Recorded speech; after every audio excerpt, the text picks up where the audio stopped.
My name is Mehul Shah. I'm the General Manager of AWS Glue and AWS Lake Formation. And today I'm going to show you how easy it is to build a data lake using Lake Formation. We'll be giving you a demo today, and we'll be getting it up and running literally in the span of this hour. With me, I have my product manager, lead product manager, Janu Damarla. He's going to be running the demo. And I also have one of our key customers, friends, and partners, Joe Super. At the end of this talk, he's going to be giving you his story or their story on how they use Lake Formation to get their data lake in production and the values and benefits that they got from it. So let's get started. Quickly, I'm going to go over a quick outline of my talk. First, I'm going to tell you some of the trends that are driving the revolution. It's causing or leading our customers to build data lakes today and why they're building those data lakes. I'll tell you what a data lake is, why it was hard to build data lakes prior to Lake Formation launching, and how Lake Formation makes it easy. And we're going to be going through that demo and setting it up today. I'll also tell you a little bit about some of the technology underpinning Lake Formation and some of the cool stuff that you can use to make this stuff easy. So in the past, about 20, 30 years ago, enterprise data warehouses were all the rage. Okay? Every enterprise that you saw was building a centralized information hub called an enterprise data warehouse.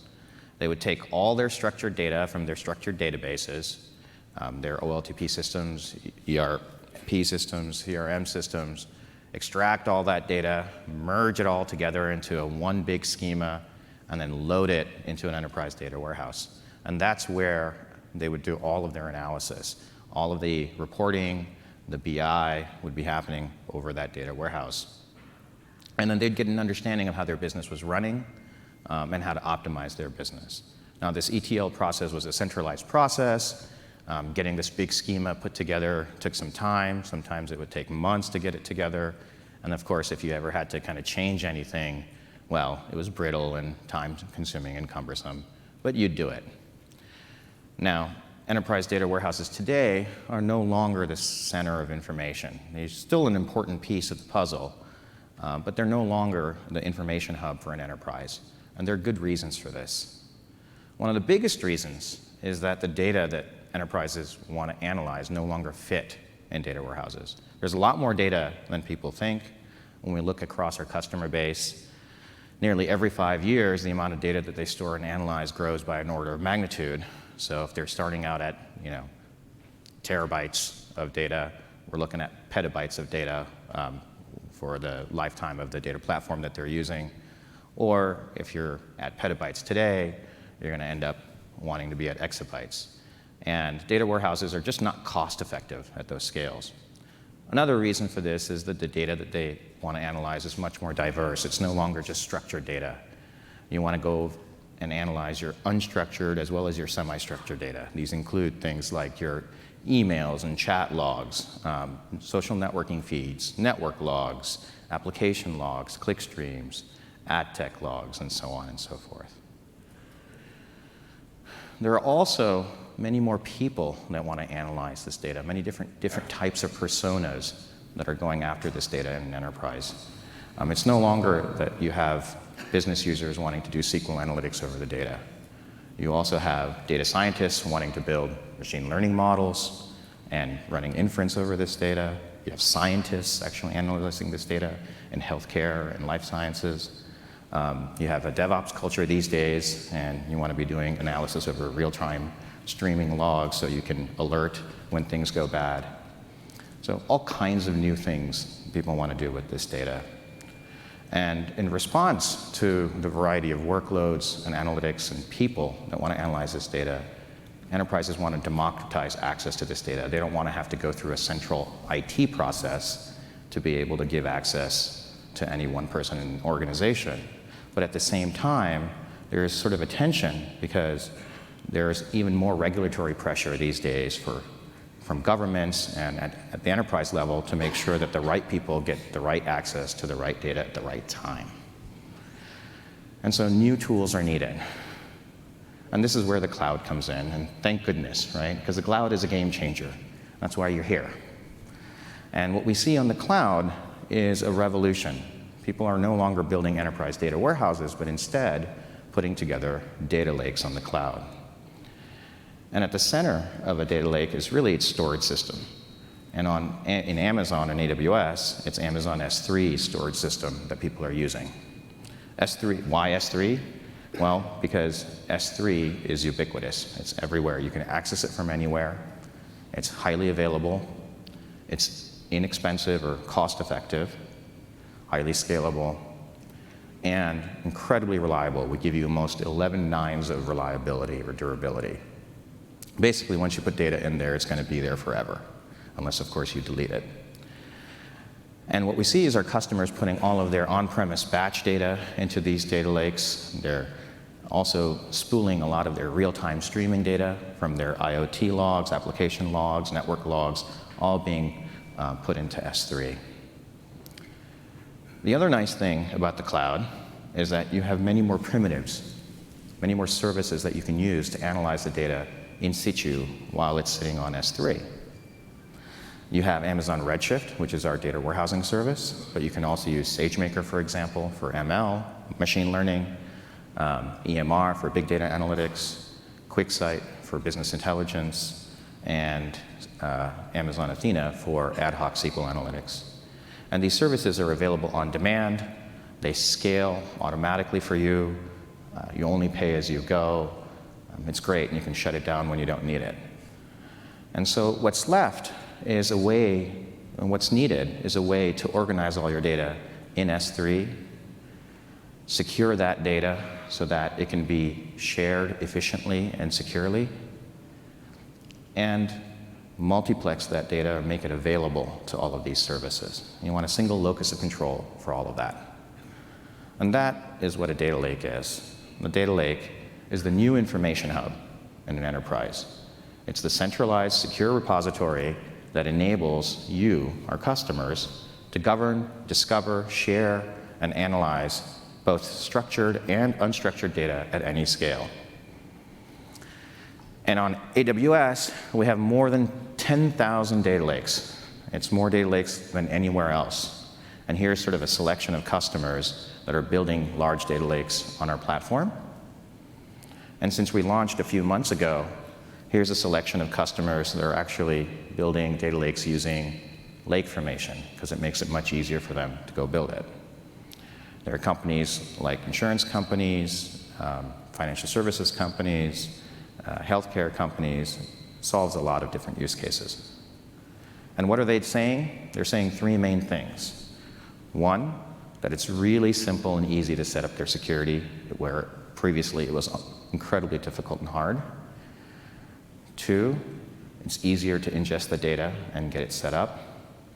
And three, it is much simpler and more feasible, more inexpensive to clean the data than it was before.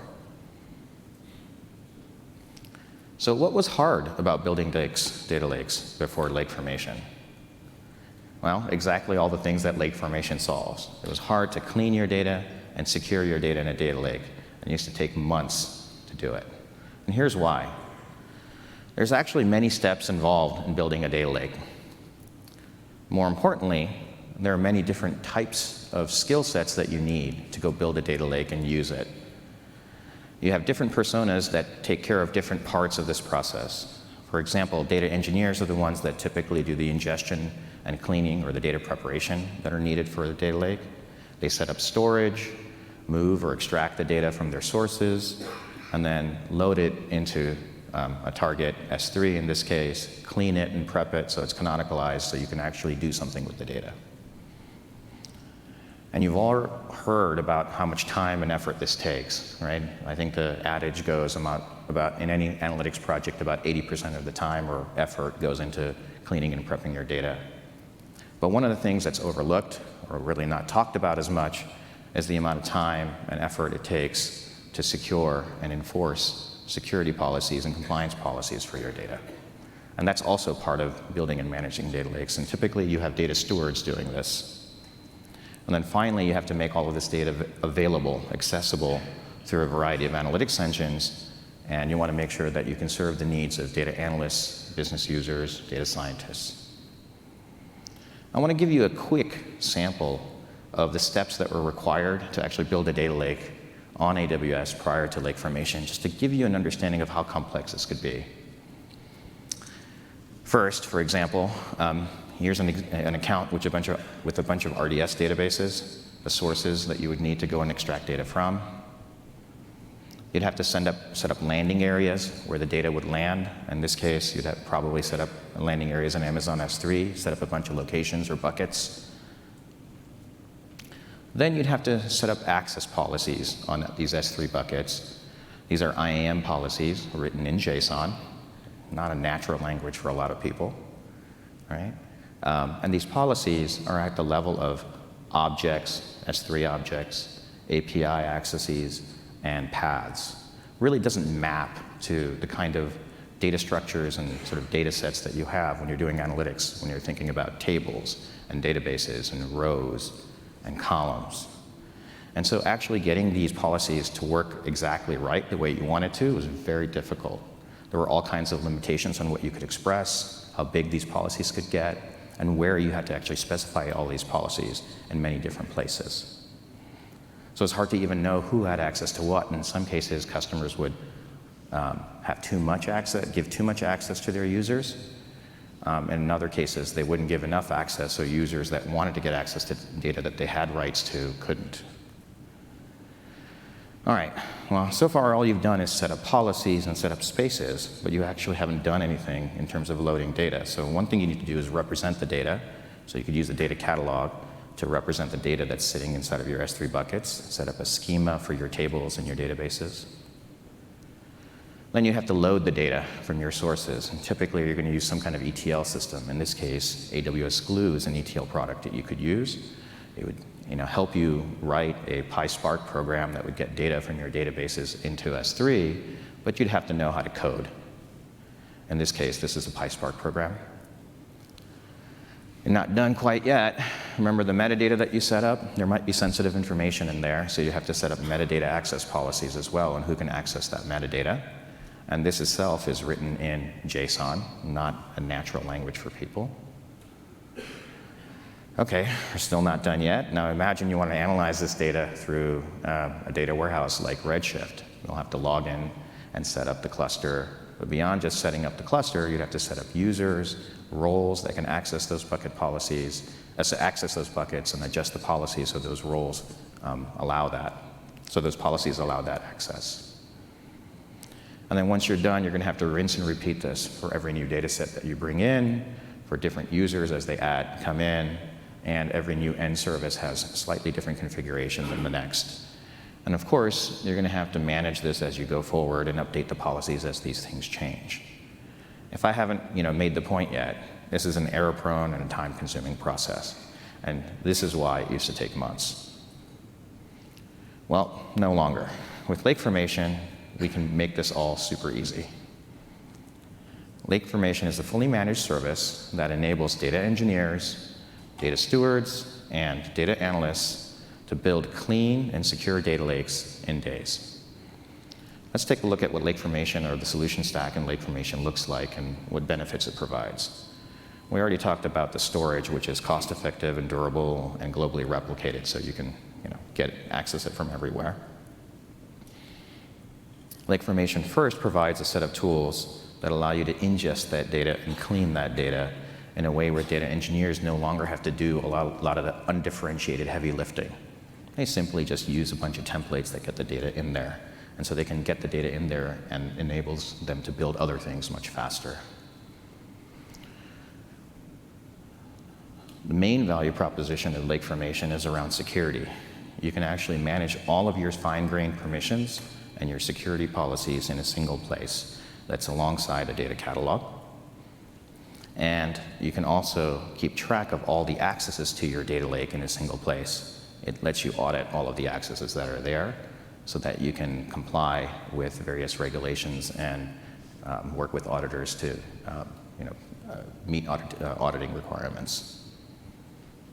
And finally, there are a set of new features that allow you to discover, share these data sets in a secure way, in an efficient way. And all of these various integrated services allow any user using any one of these services, doing any one of these tasks to access the data, and all of these security policies will be uniformly applied. So it's not the case that one service allows more access than another. All right, so what we're going to do is we're going to walk through some of the features that Lake Formation provides, and we're actually going to demo it one sort of user persona at a time. We're going to start with the data engineer. We're going to talk about blueprints and how Lake Formation makes it easy for these data engineers to simplify the ingest process. Should we switch over? Yep. All right, so what Chanu here is going to show you is the process of first registering buckets or locations in buckets so that Lake Formation can manage that area. What he's doing is he's picking a bucket that we've already set up for you, a landing area effectively. Go ahead and select that. That's going to be managed by Lake Formation, and he's going to pass it a role. It's that role that's conferring access to Lake Formation, saying you can manage this area and you can carve up the access to that area as you see fit. Go ahead and register the location there. All right, next, you need to give users, basically different personas, access to those locations so they can load the data. So go to data locations, grant. And so he's going to pick a user here. It's basically a data lake admin. And that data lake admin is going to use the Lake Formation role. And that data lake admin is going to have the right to write into that bucket that we just gave access, that we just registered inside of Lake Formation. Go ahead. Now we're going to create a database. In this demo, what we're going to be doing is we're actually going to be taking CloudTrail data. Now, CloudTrail basically records all of the API accesses that are done by a single account, and we're going to import it into our data lake and then query it using a variety of query engines. And so what he's done here is create a database where we're going to put the CloudTrail data, and the location for the database is the same bucket that we registered. Go ahead. And now we need to give our user permissions to create tables in that database. So let's go do that.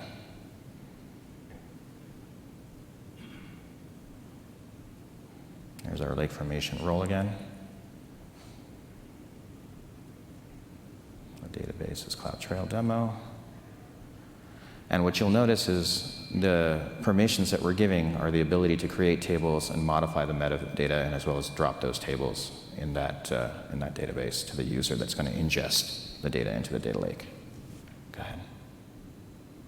All right, now we've set things up. We've added a landing area. Now let's actually get the data in there. To get the data in there, you can use blueprints. Blueprints are basically just templates. What they are, go ahead and click on it, are a collection of prepackaged templates that you can use to set up workflows that grab data or extract data from various sources. In this case, we have templates that extract data from databases like MySQL and Postgres, Oracle, and SQL Server, as well as templates that grab popular log formats, log types like CloudTrail or ELB logs, bring it into your data lake, and organize it in an optimized fashion so that you can query it fast using Athena, Redshift, and the other analytics engines. So let's use a blueprint. Let's use the CloudTrail blueprint. Now, when you're using a blueprint, what you need to do is give it a bunch of parameters so it knows what you're bringing in. In this case, we're bringing in the Lake Formation demo trail, and we're going to bring in a day's worth of CloudTrail data. We have to tell it where it's going to go. So in this case, it's going to go into our target database, into our target location, and the data format is going to be Parquet. Parquet is one of these columnar formats that people use that are optimized for doing, that make analytics run fast. We can run it on demand or in a continuous fashion. In this case, we're just going to run it once, so we're going to run it on demand. And all it's going to do is take a snapshot of that data and bring it into our data lake. When you use the blueprint to create a template, create a workflow, that workflow is actually running inside of AWS Glue. And so you need to give the workflow a name, and that's what Chanu has done. and you have to give the workflow some set of permissions so it can read the data from those databases or from those locations, from those services. Give it a prefix, and go ahead and create it. Now, this demo is actually running live on our production service today. So it'll take a few minutes to actually create the workflow. It actually takes a few seconds. Hopefully it doesn't take a few minutes. We'll run out of time in the talk.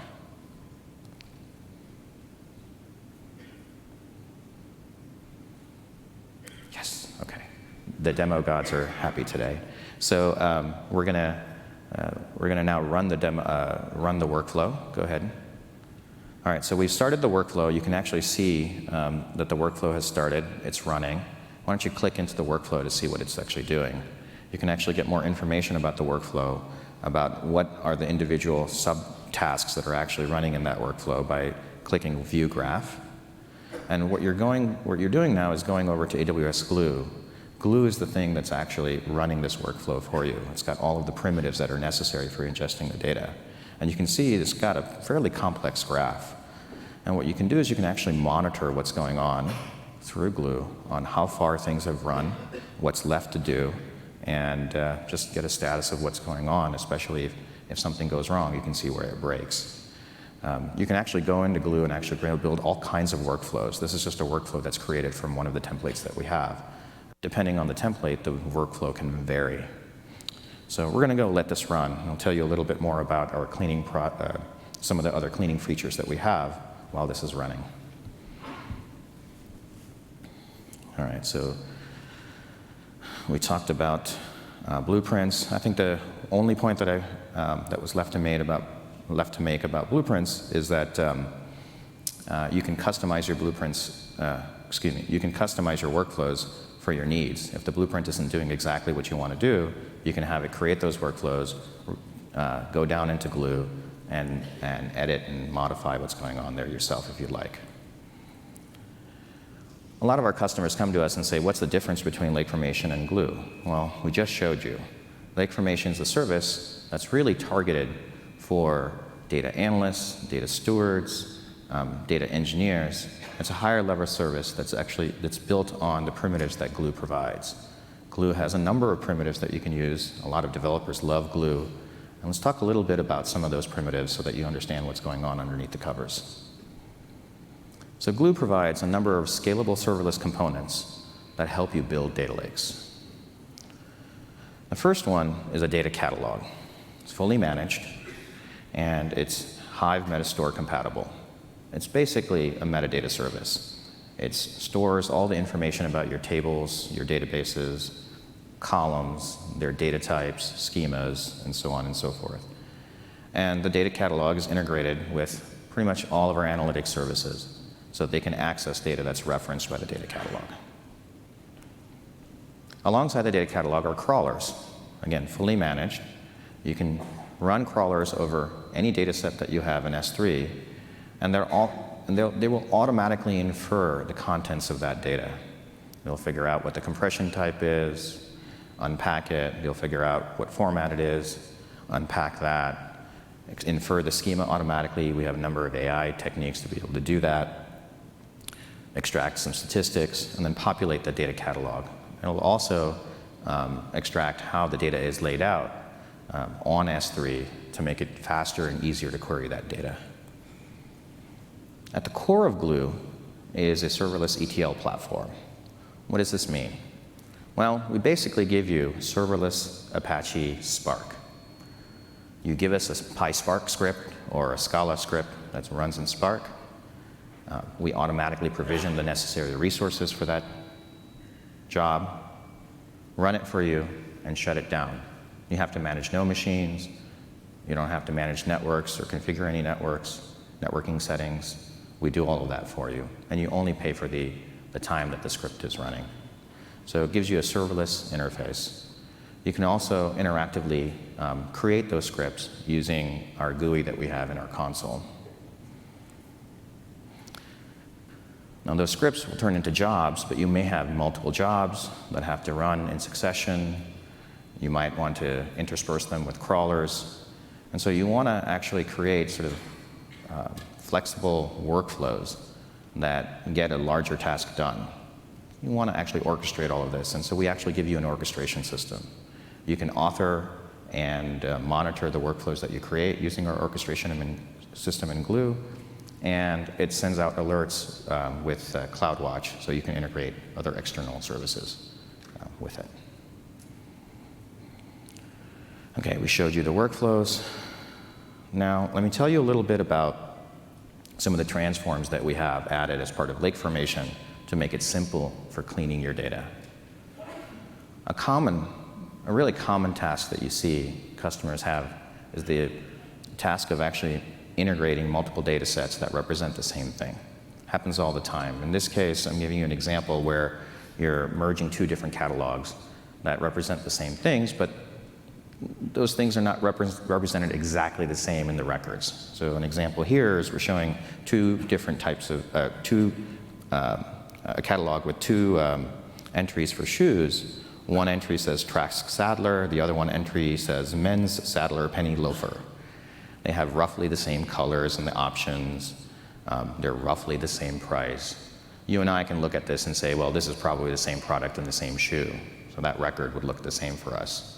But if you had to go and programmatically do this, it would be a complete pain. And whatever set of heuristics or rules that you would code up would have to change based on the catalog, based on the product, and be really, really painful to actually get done, and couldn't scale it to any reasonable size.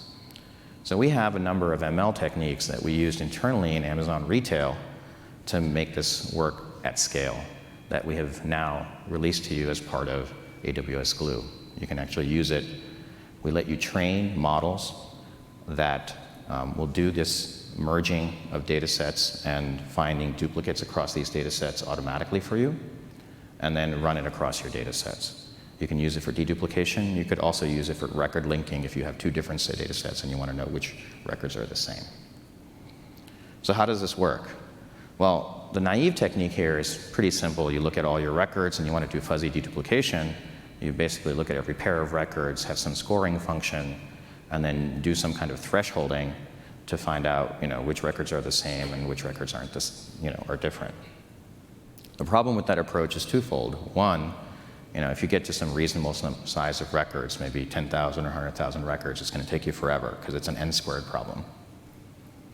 The other problem with this is, again, depending on your scoring function, it's really not going to work that well. You're not going to get very good accuracy. So our scientists have been working pretty hard at making sure that you can do this well, and these algorithms actually can get you into the high 90s in terms of accuracy and recall. And they can actually let you scale to very large data set sizes. The way they do this is they actually break up the problem into 3 steps. The first step is to not look at every n-squared pair of records, and instead put these records into bins. And in each one of these bins, records are likely to have matches, and across bins, they're not. This is a step called blocking. And when you're actually training your machine learning transform in Glue, you can tune how well this works. The bigger the bins, the more expensive the algorithm will be, but the more accurate it will be. The smaller the bins, the less accurate, but the cheaper it will be. And this is going to depend on your data set and your workload and where you want to set this. The next part of the algorithm is going to use a number of features to actually score whether 2 records are the same or not. And it's going to adjust the weights of these features based on positive and negative examples that you're going to give it. Typically, we ask you to give us at about 1,000 examples, 10 sets of 10, roughly, where you tell us whether 2 things ought to be the same or ought to be different. And that'll adjust the weights for this scoring. And then the last part of this algorithm is to actually, based on the scores, create partitions or basically groups that tell you that the things in the group are the same record. And we have a number of interesting heuristics that make the partitioning partitioning step much more accurate. And you can also control the partitioning, the precision and recall for the partitioning as you wish. And once you've done this and you've created a model, you can run this over and over again for any new data set that you have to do the deduplication. The main point that I want to make here is that we can scale pretty well. We can handle about half a billion rows in under 3 hours. The previous state of the art used to take several weeks to solve this problem.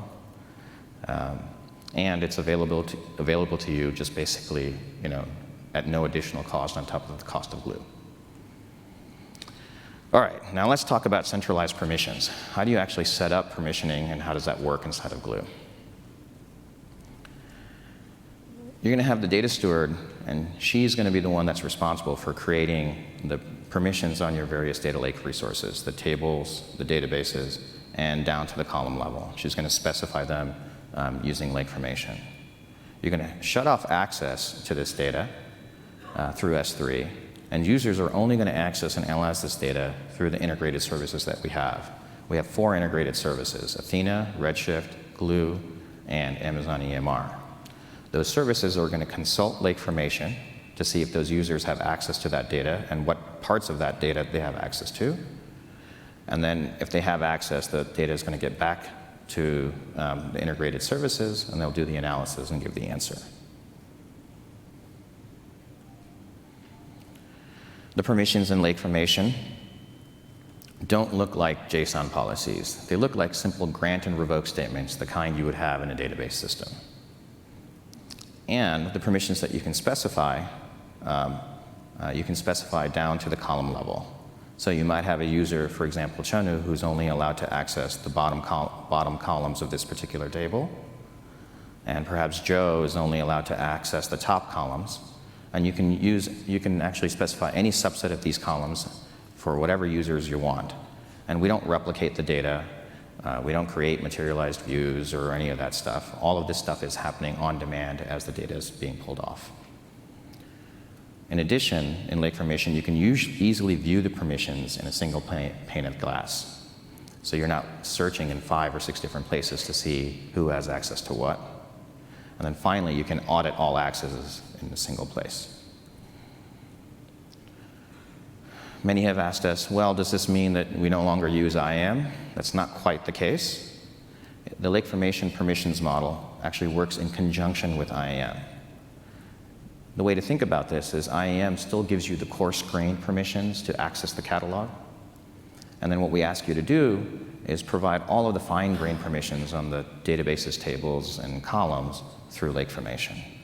And underneath the covers, Lake Formation is really just using IAM and its APIs to break up access to the underlying objects using a technique called credential bending. Let me walk you through that. So imagine you have a user. In this case, in Lake Formation, users can be IAM users, roles, or they may be actually users that are federated through some other identity provider like Active Directory. A user is going to come in and ask a query to do some analytics, say perhaps over a table T. One of these analytics services, say Amazon Athena, is then going to request access to the underlying table. Now, many objects comprise this table. Lake Formation is going to go and check to see if the user is authorized to access that table, and then return short-term credentials for that table, along with what columns of that table that user has access to. The service is then going to request access to the underlying objects that comprise T. It's going to go directly to S3 to access that. Those objects are going to get returned back to the service. All of the columns, all of the rows are there, and the filtering happens inside the service. So it happens inside of Athena, or if you're using Redshift, it happens inside of Redshift. That means there's no intermediary in the data path when you're actually running these queries. You don't have to pay the cost of an additional hop or any additional cost for actually running additional servers that do filtering. Lake Formation is also backward compatible. What does this mean? If you've already set up a data lake using the Glue data catalog with all of these various permissions, you don't have to give that up. Leave the metadata there, leave the data there. There's a 5-step process to upgrade from your data catalog permissions that you have to Lake Formation permissions. And we can show you how that works offline. There are a number of chalk talks and builders and sessions out there that will show you how to do it.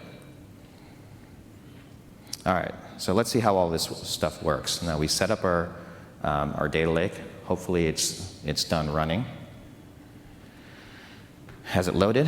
Yes, it's completed. Okay, it worked today. Sorry. Let's go to the database and take a look at the table. There's that database. Open it up. You'll see that there's a view tables, and it created a CloudTrail table, and it's got Parquet data in it. That's the CloudTrail data you just ingested. Let's give permissions to this table to two different types of users. There's going to be one user, let's just call it the data owner, I think is what we're calling it, right? What did we call it? The Redshift user. Okay, great. And that Redshift user is going to have access to all the columns in the data set. Perhaps this is a data admin or a data engineer that needs to do some ETL or create derived data sets. The thing to notice is that Chenu just gave access by just selecting the database, the table, and the operation that user is allowed to do. These are high-level operations like selecting or inserting or dropping a table or altering the metadata. And these operations require many API calls. We're not specifying all of these things. These things all are happening under the covers. Go ahead and grant it. Now let's create another user. Or actually, we already have the user. Let's create another permission for a user called a data analyst. Okay, great. And that data analyst is going to go to the database, going to go to the same table, but we're only going to give it select permissions for a subset of the columns.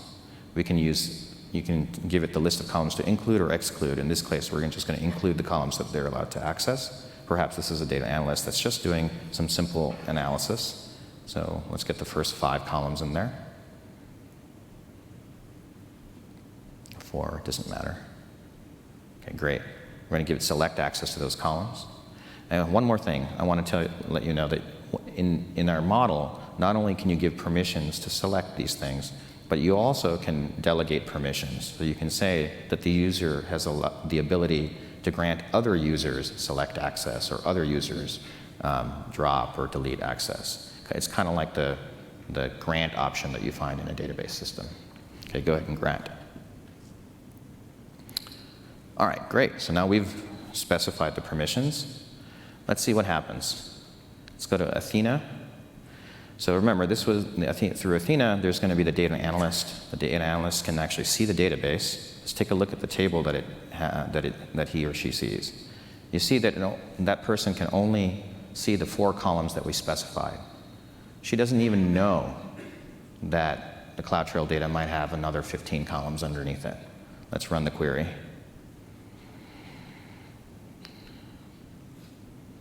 When you run the query, here's what you'll see.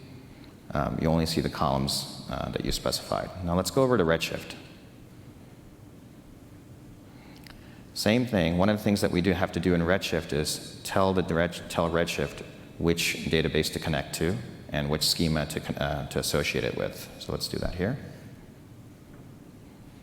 And it's using the Lake Formation role that we set up to be able to access that schema or that database. Awesome. Okay, Shanu, you want to, yeah, there you go. Go to the database, you'll see the table, and this was a data owner or data admin, and in this case, that data owner sees all the columns. And if you run the query, all of the columns will come back.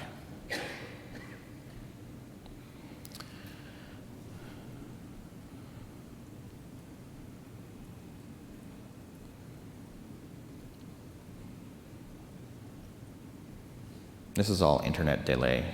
The performance that you see here is not indicative of the performance that you're going to see when you go home and try to run these things.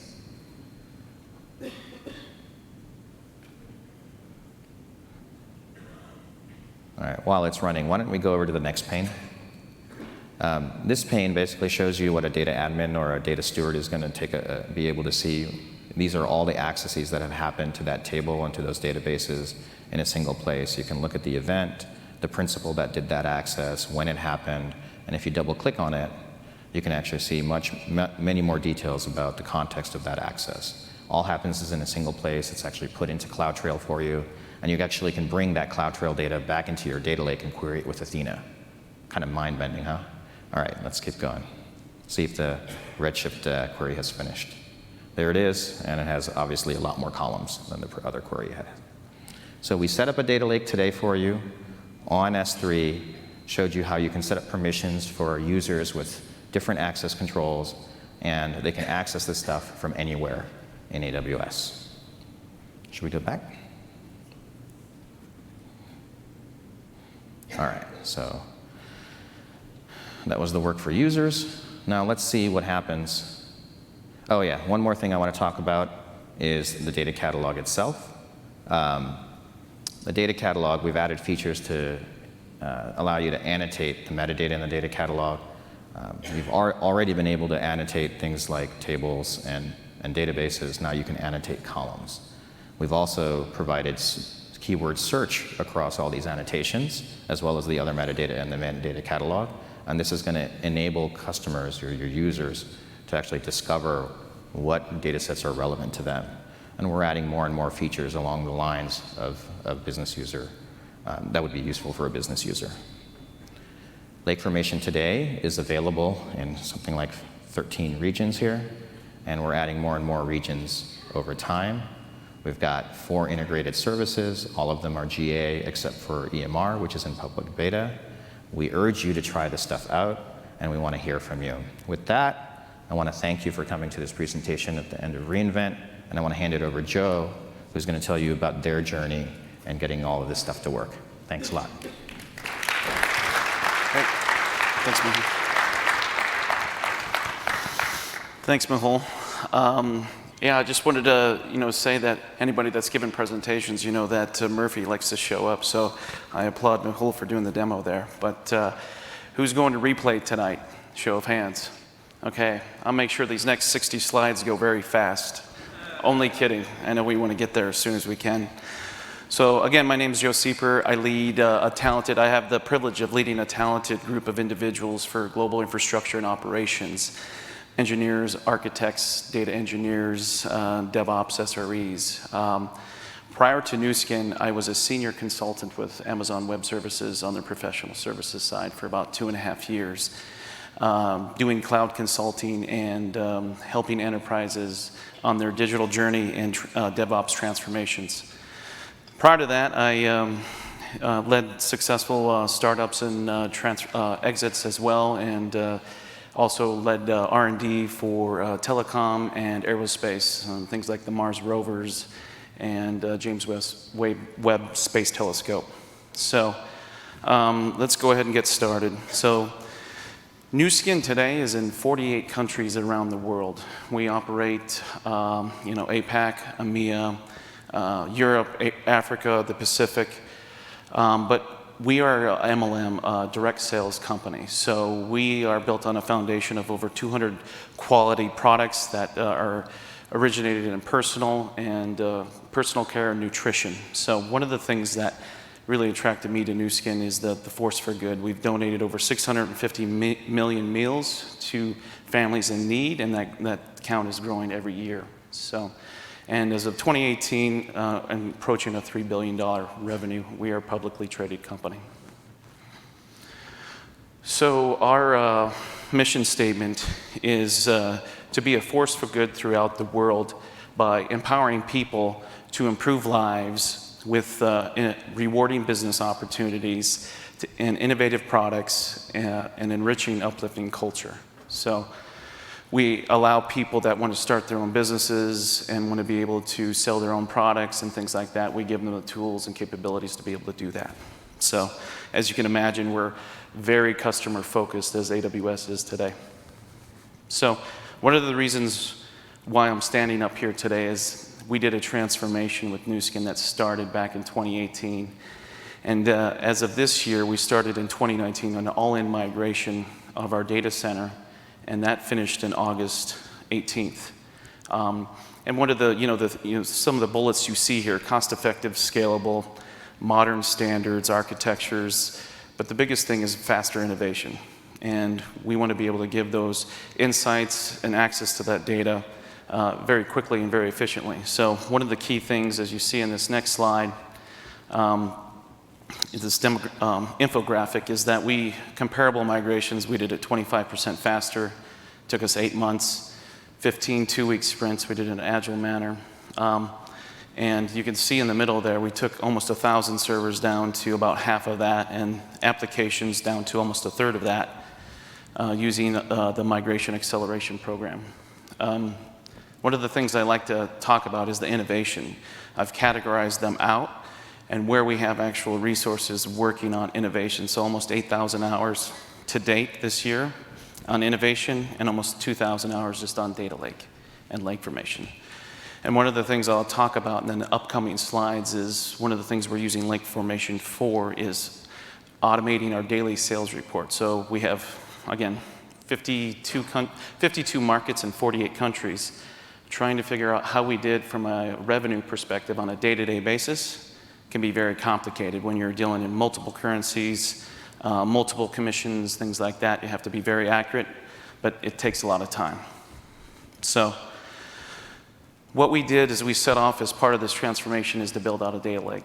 And the reason that we wanted to do this is through the use cases that we had to have our own mission statement around. To drive opportunities for our customers, we wanted to be able to empower our end users to make data-driven decisions.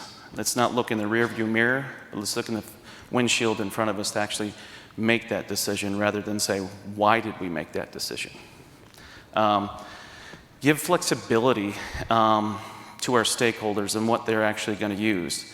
You know, we have a lot of data sources. Everybody sitting out there today has databases. We have third-party data sources, Oracle, SQL, you name it, Google Analytics, APM tools, you name it. So we are a big SAP environment, ERP, and one of the things we are doing through supply chain is using AWS forecasting to help set inventory levels, you know, help with our energy maps of what we should manufacture and what should be on the shelves when we actually do a promotion or event.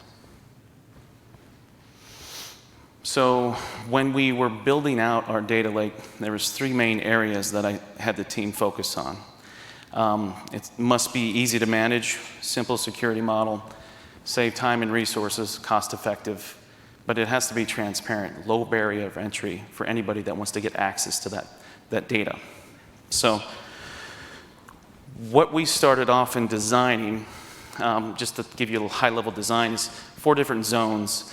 And as you can see on the left-hand side there, there's the raw area, that is the unmodified original source as is, dropping in, and that's obviously via API calls or Kinesis streams coming in. Then we hit the formatted section, that's the Parquet, snappy, partitioned data, so it's compressed and efficient when we go to hit with Athena or Redshift.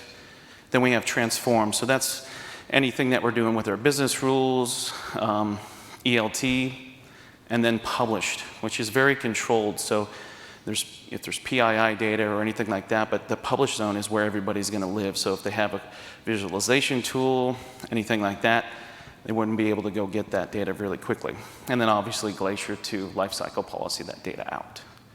And then on the right, if you look at a lake, you want to create a lake, not a swamp. So we have to be very careful about what data comes in and who has access to that data. So when you fill up a lake, it starts at the bottom. So as you can see, if we start filling up, there's the raw, it's as is controlled, and you see it's operational data. Let's see that trident on the right side. Not a lot of people are going to get access to that. And we have to somehow automate and manage that. Then we hit formatted, you know, transformed, and published. So we want to be able to teach everybody to swim and dive deep in the areas that they need to, but only when they need to. We can't have data being, you know, PII data or specific data to stakeholders that they shouldn't be seeing, such as, you know, financial reports, you know, publicly traded company. You have to protect a lot of that data that sits out there. So, now taking that from a different angle, it's 3 main areas that I focused around is data ingestion and quality, data engineering, and then data science and analytics. And you can see on the left-hand side, we're taking everything from social data to sales data to inventory and the disparate data sources, the Oracle, SQL Server, MySQL, everything that we have. And we're using Matillion on the front end, obviously with other AWS tools like Kinesis Streams, Firehose to be able to drop all of that data into the raw, and then Calibra is more of a data governance, data lineage tool so that we can understand where that data is coming from, so we have governance around it. And then you can see Redshift is being able to hit through Spectrum, going into formatted and transforms if we want to be able to grab that data really quickly. And then as you go further to the right, we are using a tool called Alteryx for machine learning business users to be doing their own ETL, ELT, and then machine learning with SageMaker, and then the visualization tools that we have today are Power BI and MicroStrategy. So everything I said there is great, but how do you automate it all? How do you really get every stage of this to be self-sufficient?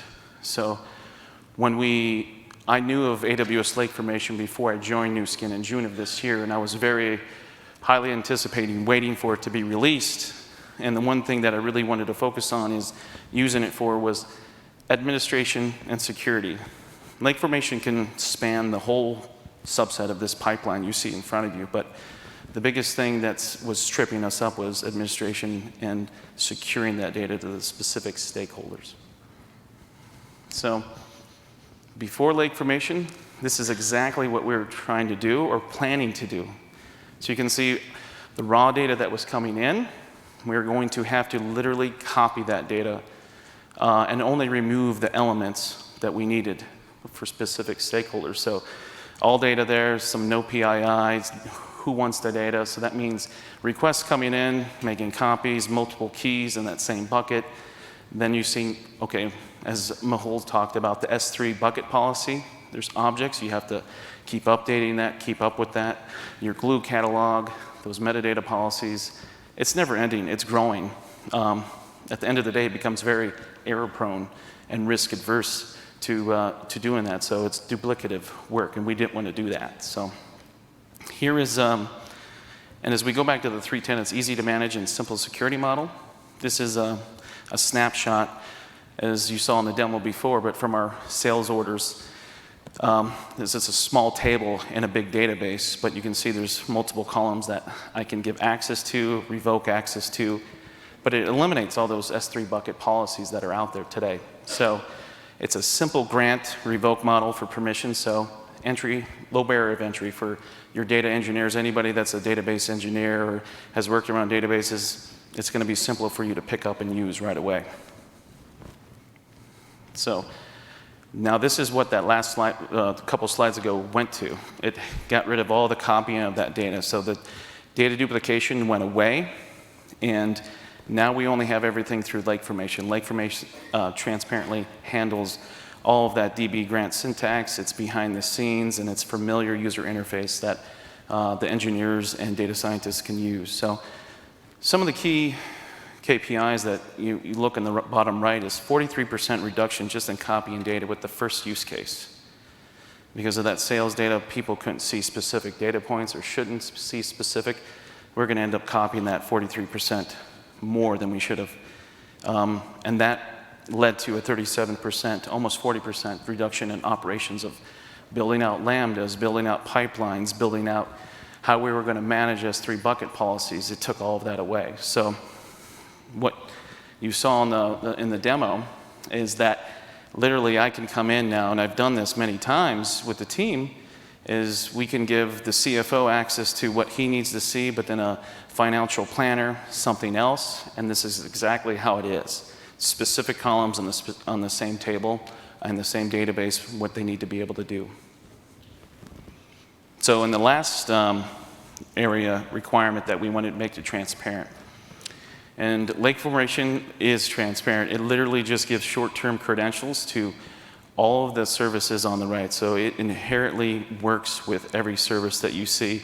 QuickSight, SageMaker, Glue, Redshift.